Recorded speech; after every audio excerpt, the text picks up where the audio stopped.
네, 신장식의 뉴스 아이킥이 실시한 윤석열 대통령 취임 1주년 자체 여론조사. 어제 김봉신 부대표 나와서 살짝 짚어주셨는데 오늘은 조금 더 자세히 들어가 보려고 합니다.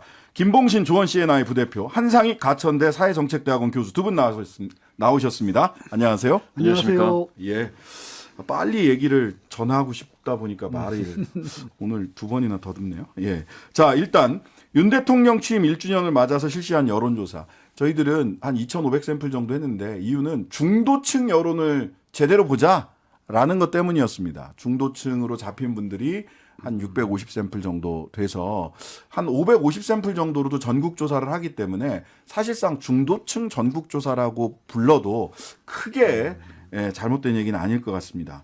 자, 먼저 윤 대통령 지지율 비슷한 시기에 다른 조사들까지 포함해서 어떤 좀 흐름을 보였는지 말씀을 좀 해주시죠. 예. 먼저 이번 조사는 MBC 라디오 의뢰로 5월 7, 8일 2일 동안 조원 CNI가 진행을 했습니다. 더 자세한 사항은 중앙선거여론조사심의위원회 홈페이지를 참조하시면 되겠고요. 예, 방금 말씀 주신 그 윤석열 대통령 취임 1주년 여론조사 많이 나왔죠. 보통 긍정률이라고 하는 평가의 긍정률은 보통 한 30% 중반에서 40% 정도 사이, 요정 30% 중후반이다 이렇게 보시면 될 것 같고요. 이번 조사 저희 조사에서는 40.6%가 나왔습니다. 예, 약간 높아 보이는 거는 이게 2,541명을 잡았는데요. 그러다 보니까 전국을 그 권역별로 조사하는 게 아니고 광역시도별로까지 전부 다 할당해서 추출을 하느라 시골에 계신 분들도 여론조사에 응답할 기회가 많았습니다.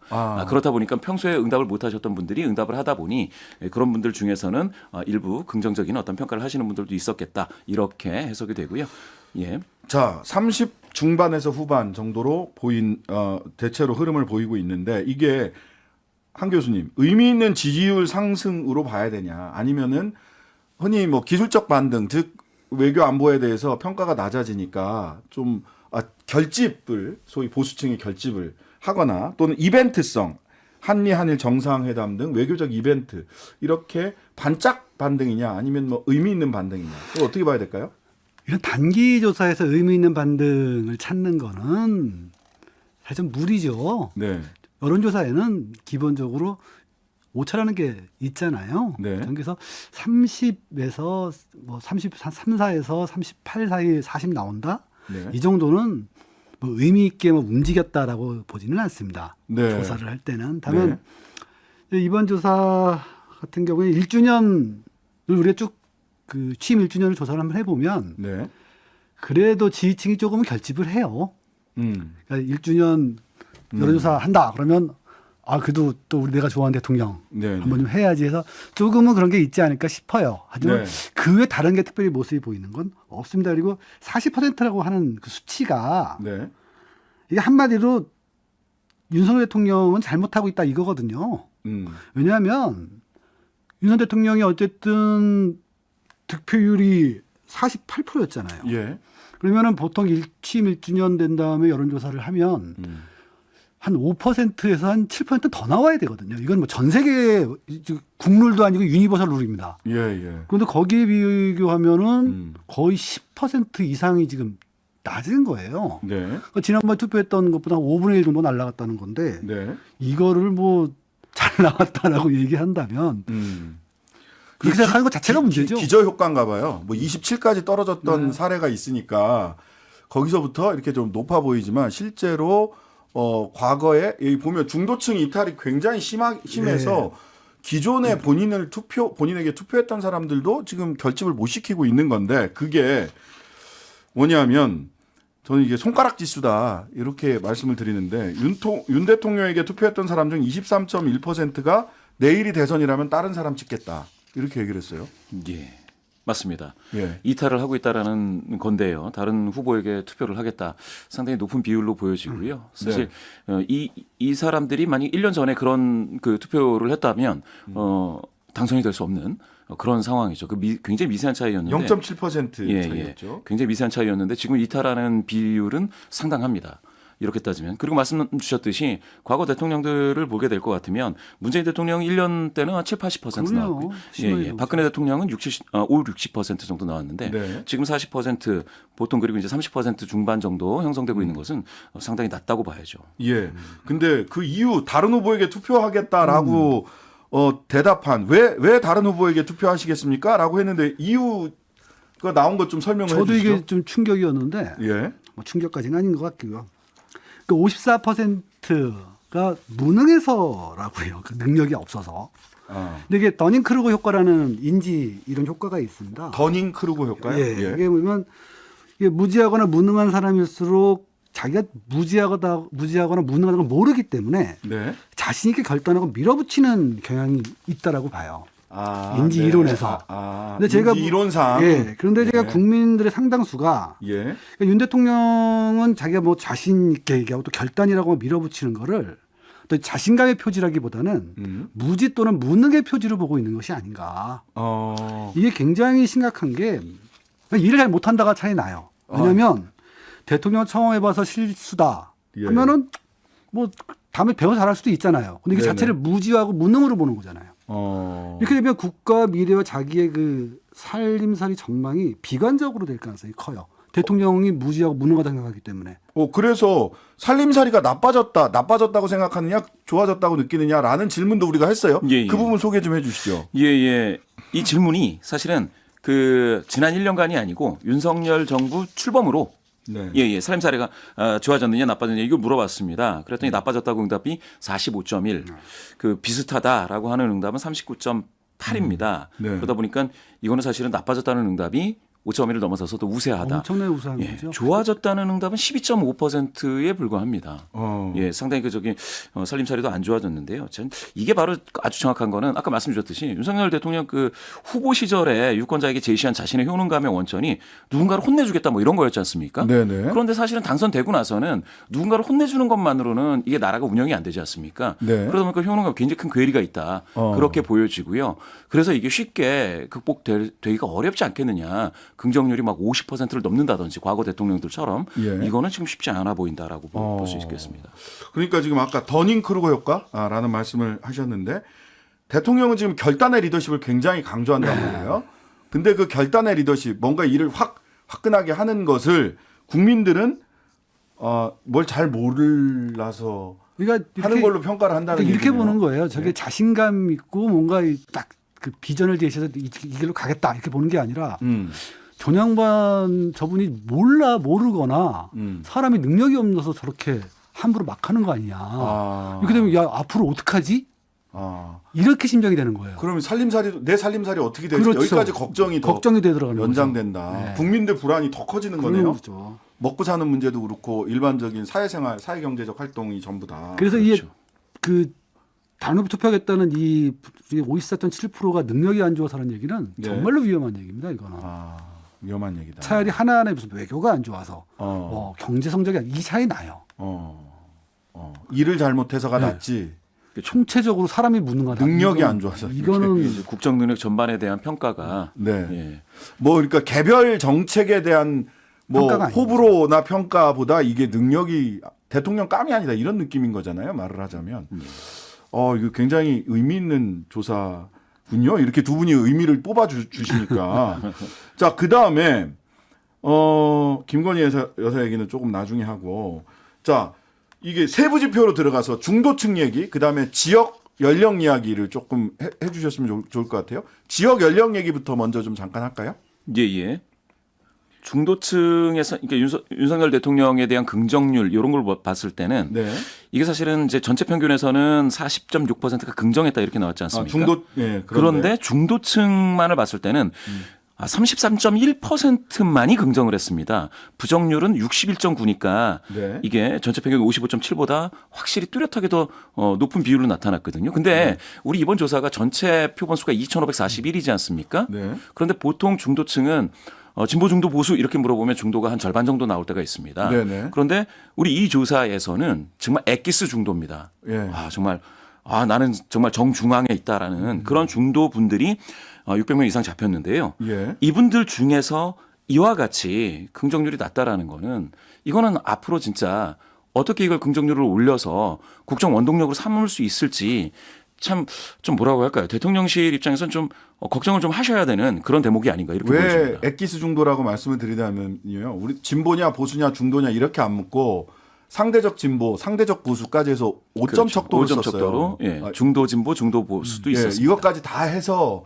중도층 그 중에서도 나는 뭐 상대적으로 조금 진보야, 조금 보수야, 아주 진보야, 아주 보수야 빼고 진짜 중도만 예. 딱 잡아서 챘거든요. 근데 여기서 33.1대 61.9 이거를 1년 전에 중도와 보수가 2배 차이가 나는 겁니다. 거의. 네. 이거 어떤 의미로 정치적 의미로 받아들여야 됩니까? 한 교수님. 중도 무당파가 지난 대선 때 그 추구조사를 보면 예. 비슷했어요. 음. 그 이재명 후보와 윤석열 후보가. 근데 네. 이게 지금 뭐 일관되게 국정 지지, 뭐 심판론, 심판론이냐 안정론이냐, 네. 심지어는 아까 방금 말씀하신 김건희 여사 호감도도 더블입니다.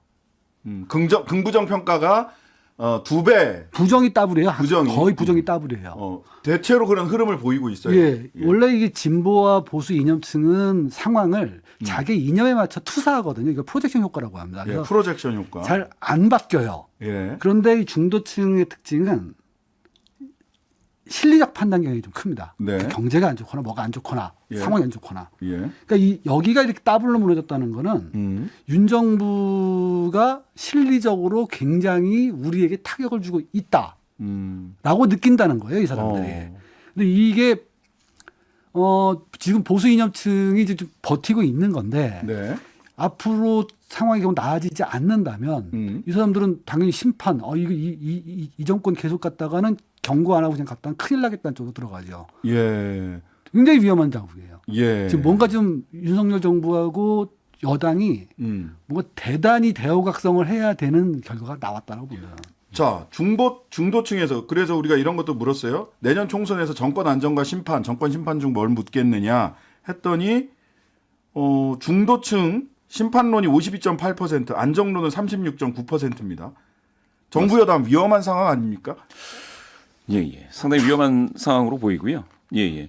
방금 교수님 말씀 주신 것처럼 중도 성향자들은 이제 민주나 보수의 이제 진영 소속감이 없이 네. 보통 이제 경제 투표자라고 하는 그런 분들인데요. 이분들에게 어떤 지금 그 뭐랄까요, 여당에서는 뭐 야당에 뭐 도덕적으로 문제가 있으니까 수사를 해야 된다 이런 어떤 프레임으로 계속 접근을 하는데 이게 이슈 피로감을 더 증가시킬 수가 있습니다. 더 강화시킬 수가 있죠. 그 검찰 캐비넷 계속 열어봤자 피로감만 증대될 것이다. 증대될 수 있죠. 그러니까 중도 성향 아까 뭐 교수님 말씀 주신 것처럼 이분들의 어떤 경제적인 어떤 그 실리적인 판단, 경제 투표자로서의 그런 판단을 할 수 있는 무엇인가가 주어져야 되는데 자꾸 이제 정치적인 프레임만 자꾸 오다 보면 이분들의 심판론이 더 커질 수도 있는 거거든요, 지금. 예. 그래서 지금 말씀 주신 것처럼 사실은 내년 총선까지 바라봤을 때 정부 여당이 지금 안심할 거는 전혀 없다. 굉장히 심판론이 더 세질 확률도 있다. 그럴 가능성이 충분하다. 이렇게 보여집니다. 이 조사 결과를 보면 한 교수님. 더 위험한 게 네. 민주당 지지율이 한 6% 낮아요. 국민의힘보다. 그런데 심판론은 오차범위가 높고 예, 심판론이 훨씬 더 네, 높아요. 또 중도는 더 높고. 예, 민주당하고 국민의힘 중에 누굴 찍겠냐 했을 때 예.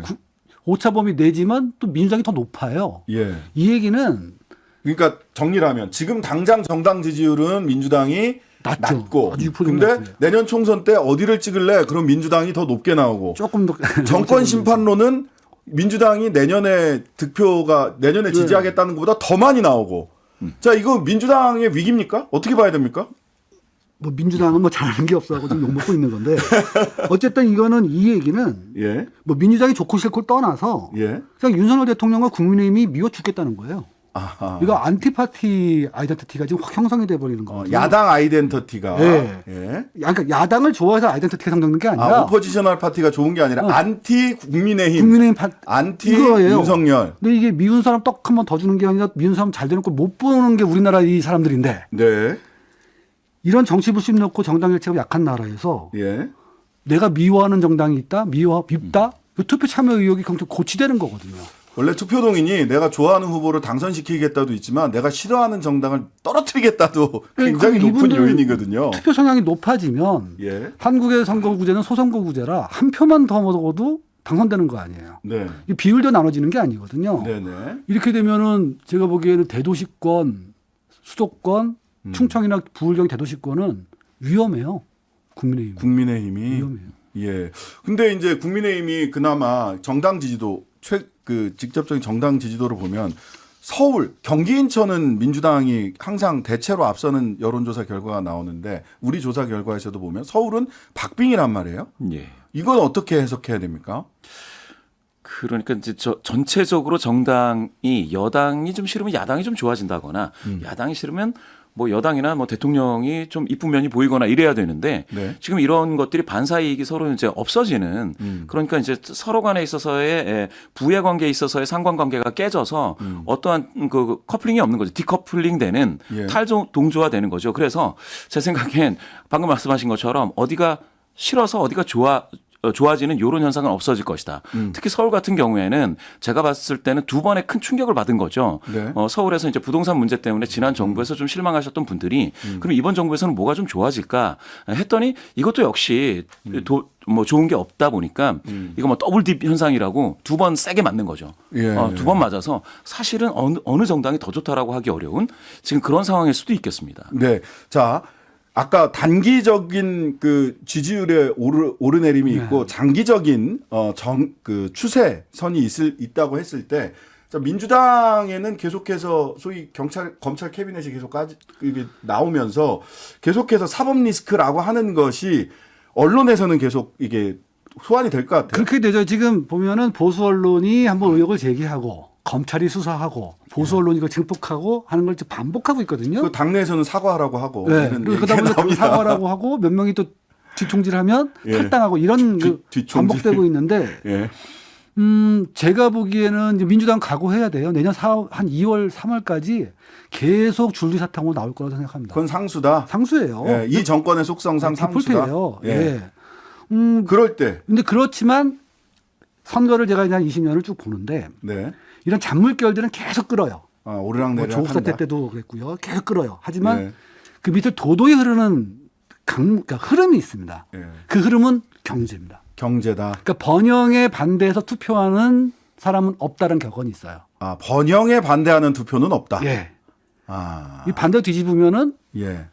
이 침체에 찬성하는 투표는 또 없는 거거든요. 경기 침체, 먹고 사는 문제에 찬성하는 투표도 예. 없다. 먹고 사니즘 문제가 이제 도도히 흐르고 있기 때문에 네. 이런 잔물결들은 플럭슈에이팅이죠, 그냥. 이거는 이제 몇 석, 기껏해야 많아 10석 정도 변화시킬 것이고 예. 과반이냐 아니냐의 도도한 흐름은 경제나 이쪽 그 정부 여당 대통령의 능력에 달려 있다고 저는 이렇게 봅니다. 그런 측면에서 보자면 지금 정부 여당은 위기 상황이다. 위기죠. 예. 김봉신 대표님 정리해 주시면 될 것 같습니다. 지금 한 교수님 말씀에 대해서 맞는 말씀이신 것 같고요. 민주당도 정부 여당이 위기인 건 맞습니다. 심판론도 강하고. 근데 민주당도 사실은 계속해서 말씀 주신 그런 리스크가 계속 터지고 고장난 시한폭탄처럼 어떤 문제가 터질지 모르는데 사실은 이렇게 현안 대응을 그때그때 해서는 큰 선거에서 이기기 어렵다. 네. 정말 판을 뒤집을 수 있는 어떤 대형 프레임을 하나 가지고 있어야죠. 2020년에 사실은 이제 코로나와의 전쟁에서 장수를 바꿀 수 없었다라는 프레임이었다면 지금은 또 다른 프레임으로 완전히 전략과 비전을 제시해야 된다 이렇게 봅니다. 자, 잔물결에 대응하기보다는 큰 흐름을 잡는 쪽이 승리할 것이다. 오늘 말씀 여기까지 듣겠습니다. 지금까지 김봉신 조원 CNI 부대표, 한상익 각천대 교수였습니다. 감사합니다. 감사합니다. 하루 종일 기다려지는 진짜 시사. 평일 저녁 6시 5분 신장식의 뉴스 하이킥.